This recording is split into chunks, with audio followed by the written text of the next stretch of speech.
Adesso gira, gira. Vai, vai, vai, vai. Vai, vai, vai, vai. Vai, vai, dritto, dritto, dritto. Vieni così.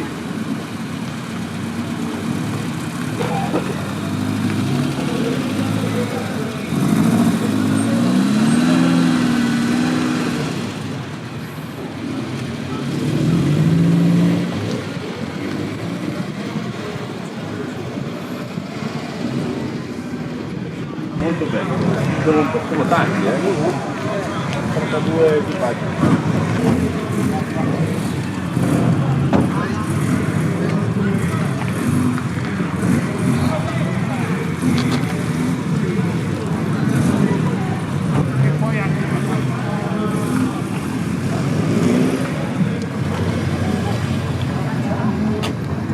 Abbiamo montato un cambio da 5 marce. Ho visto.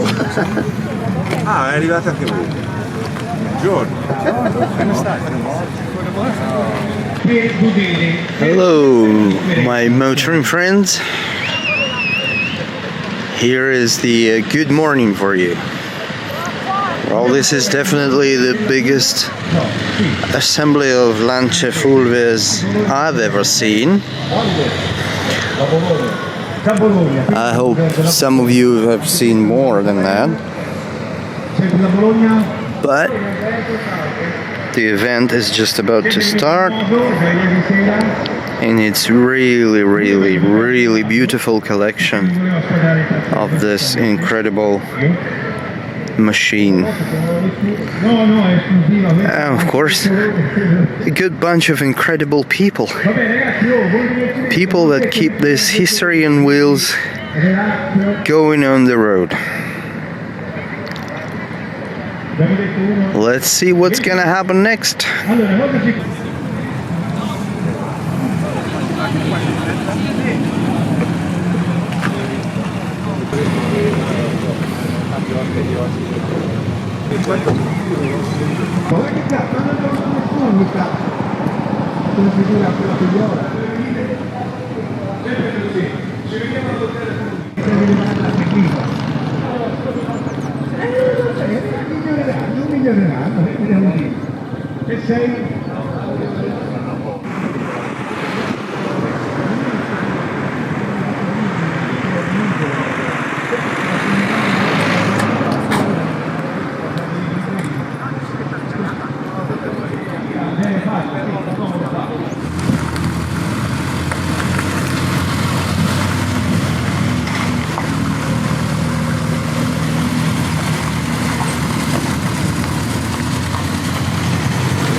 Buongiorno, William.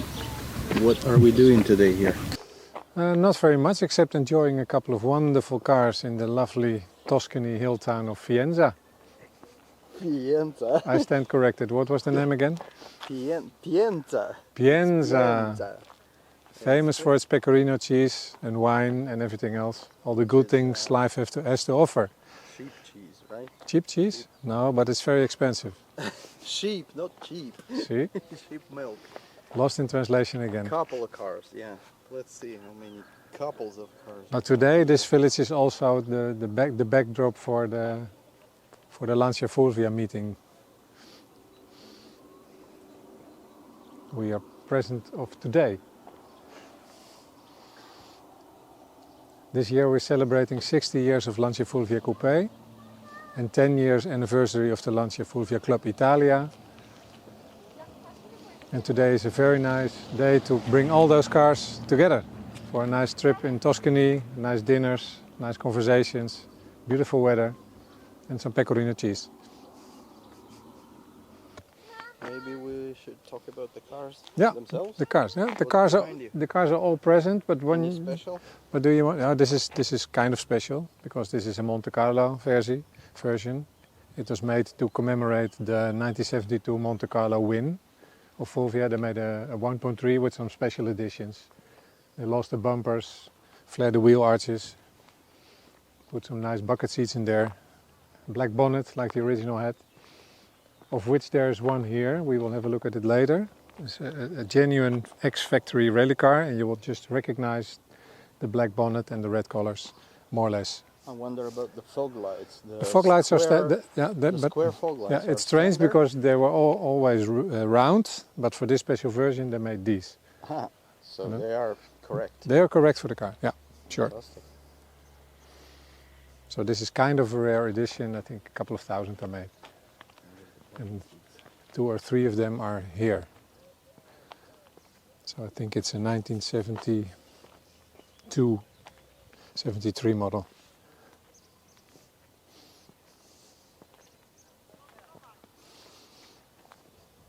Also the black luggage lid. The reason behind it that they say it reduces glare. Yeah, this is what I really need to reduce glare to film those beautiful bucket seats. Yeah, but even the polarizer wouldn't take it away. That's okay. Now, this white one is one of the earliest ones, 1965. 1965. So it's a 1.2 engine. Completely steel body. Later models had aluminium body panels.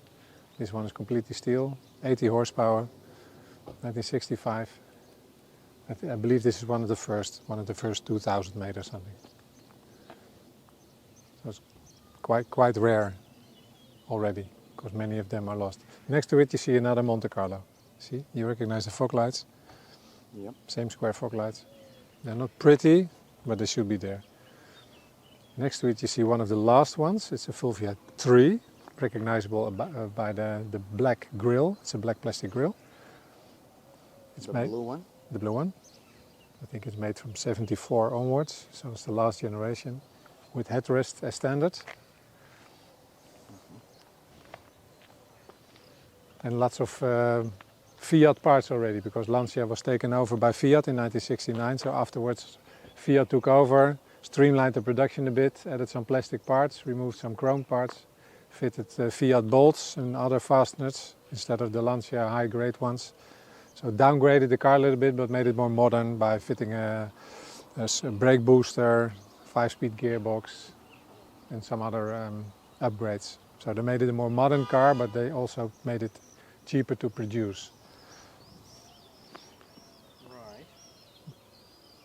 Next to it is a very special one. It's a Dutch car. It's one of the, I think it's the only Dutch car here. Which actually came from Holland. And it came from Holland 2 weeks ago. They came with this car. They came with this car. It's a Fulvia Zagato, second series, modified a bit to make it look like the Daytona race car with the double headlights. Normally it should have a single rectangular headlights. And the owner fitted his own fuel injection system. Electronic fuel injection. We're going to cover. Oh, definitely. Definitely. When he comes up to the car, we will ask him to open the bonnet. Then you will be impressed about what he did.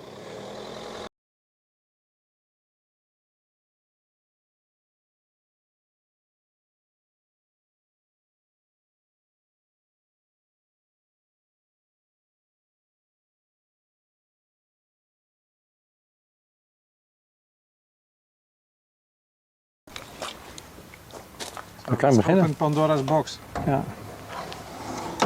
That's the car we wanted to talk about because it was converted to injection. Fuel injection. Right. Yeah. Electronic fuel injection. And this is the owner, Koos. And he did the transformation to injection himself. So Koos, maybe you can tell a little bit on what you've done to the engine. I make the engine on 1401 cc with bigger pistons. And the rest is standard, but because I try to do it fuel injection with a computer.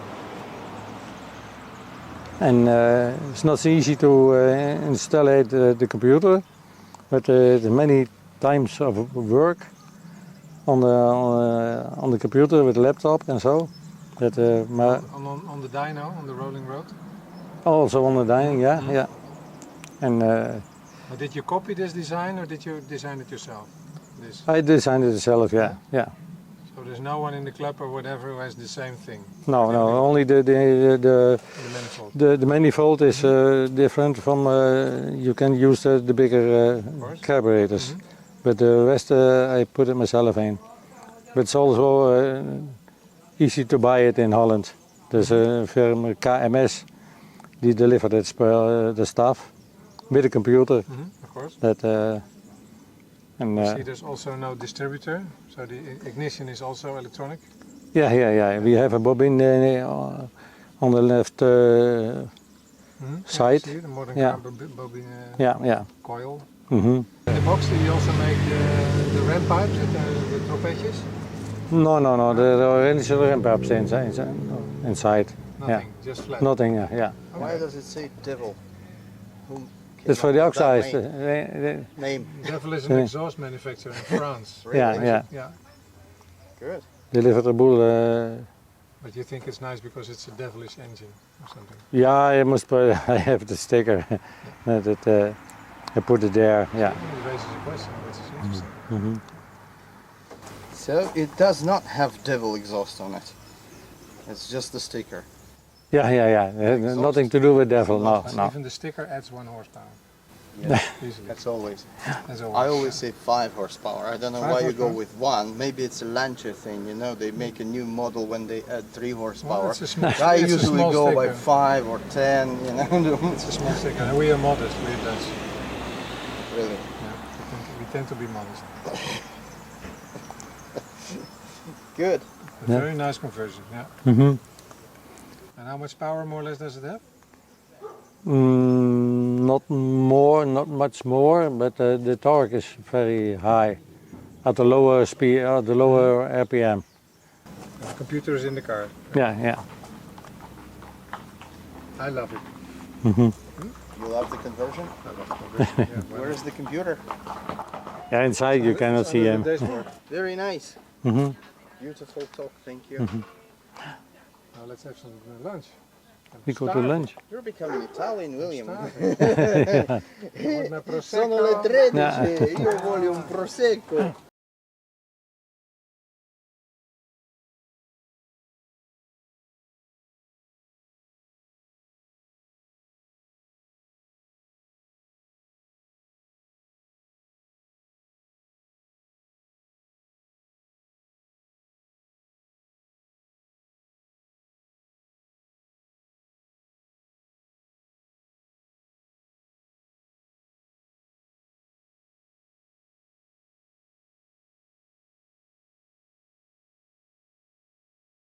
Very nice little car. Yeah. And very different from Very the different. original Yeah, boat. you can hardly believe it's the same chassis. Everything is the same underneath. It's the same floor pan, same mechanical bits, but completely different body. Another interesting difference is the first series has the steel wheels with the stainless steel hubcaps and wheel trims in this case. And the second series they got just plain steel wheels but with a more sporty design. But it's cheaper because you don't have to fit the hubcaps. But they make the car a little bit more sporty and they fitted larger tires. And the interior they changed from a real wooden mahogany veneer dashboard and a real wood rim steering wheel to a plastic wooden steering wheel and plastic veneer on the dashboard. So they really cheapened it down a little bit. but that's about it. They upgraded the heater controls, made it more logical. I have my car now for 30 years, I still don't know what the buttons do, or the knobs. Yeah, I was riding in it this morning and I was about to ask how the hell you figure out what these buttons are doing, because there's no signs on them. Oh, they're unlabeled, yeah, unlabeled switches. Not a single sign. These buttons. Switches. Switches. Piano-like switches. It's a piano keyboard. There are black switches and white switches. I don't know, black are the switches or just plastic pieces? It's just one toggle switch, kind of backlight kind of thing. And one is for windscreen wipers. And the center one is not connected, and the right one is for, what was it? Oh, I already forgot. Fog lights. No, not fog lights. What was it? Yeah, well, you're not a real pianist yet. No, not yet. Oh, the fan. The fan. The fan. One speed fan. One speed fan, on or off. Yeah, that's it. Yeah, you either have a fan or you don't have a fan. Yeah, and then the fan is making more and more noise than wind. These are heater controls. Yeah, but incomprehensible for me. Incomprehensible, they're just tap valves basically. You rotate some kind of. So you mix cold water with hot water. It's something like it's something like that. Yeah, and there's a cock. If you pull it, then you will open the water, the water tap. So the heater gets hot water, and then you have some kind of deflectors which you can select with the round knobs, so you can direct hot air to either the windscreen or your feet. But usually it's. No, basically, it's too complicated to understand. Nobody uses it. Yes, and that's why they changed it to something more normal. Everybody drives it in the summer. Yeah. With the windows down. With the windows down and the heater switched off. Nice. Are they similar? No. No. But they are quite similar. This one is a 66 model. This one is a 67 model. Both are homologation specials. So the moniker HF, which stands for High Fidelity, was first introduced with this car. So they removed the bumpers, put on lightweight panels, glass windscreen, aluminium doors. Plastic windscreen? No, not a windscreen, but the rear window. It's plastic. Side windows are plastic. Yeah, this is plastic. All to save weight. No bumpers, no hubcaps. Lightweight seats, bucket seats, lightweight carpet, very lightweight carpet, and a little bit of a modified engine, a little bit, yeah, slightly modified. And they only made 435 of them. And a year later, they enlarged the engine from 1.2 to 1.3, fitted more aggressive camshafts, made it a little bit more fast. But also made it a little bit heavier.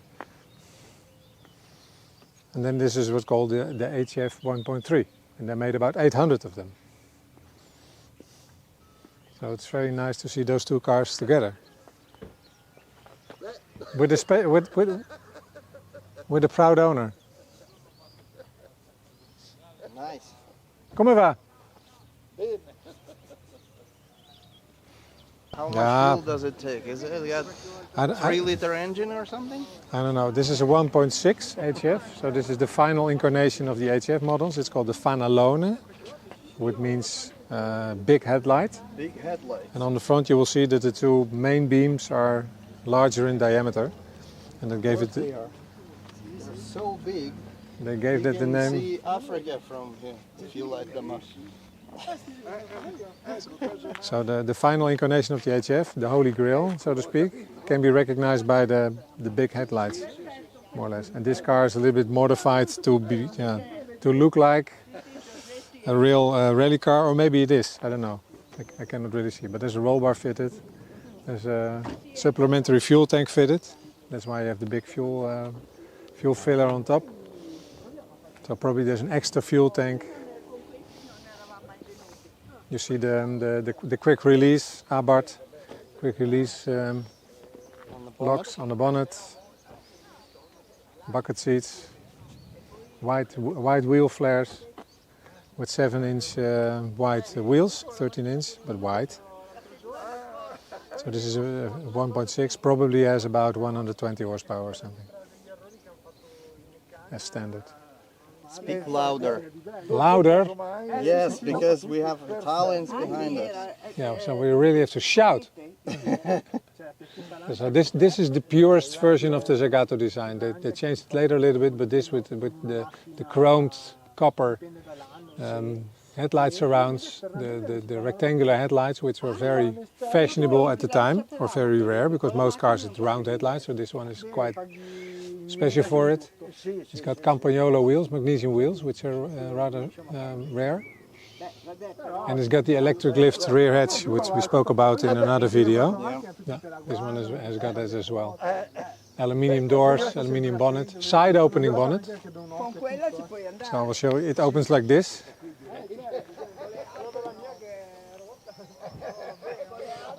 Which is not better, not worse, but different. And I think Zagato wanted to make different cars. Wanted to be different. Different, yeah. And here you see Fulvia Sport 1.3, like it should be, not 1.4. So this is the 1.3. But it's 90 horsepower? 90 horsepower. Yeah. Oh, this one, no, this one 87. Because it's not an S. Ma che frega. If it was an S, it would have had 3 horsepower more. What would it Yeah. do? No, more than you think. Ancora.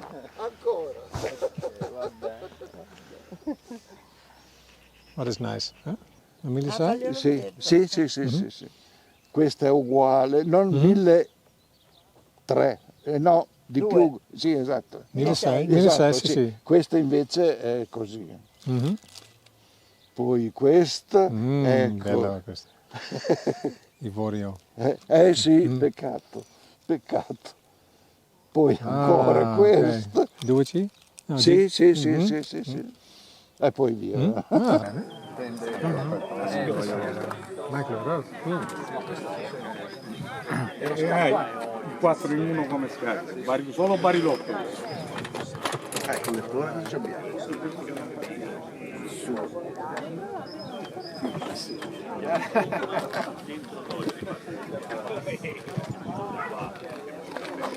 Vedete che l'hanno radiato bene, Penso che non partiamo. Eccole qua in tasca. Io sul banco non l'ho messo. Allora, comincio a chiamare le persone. Tira 6,5 quasi 7.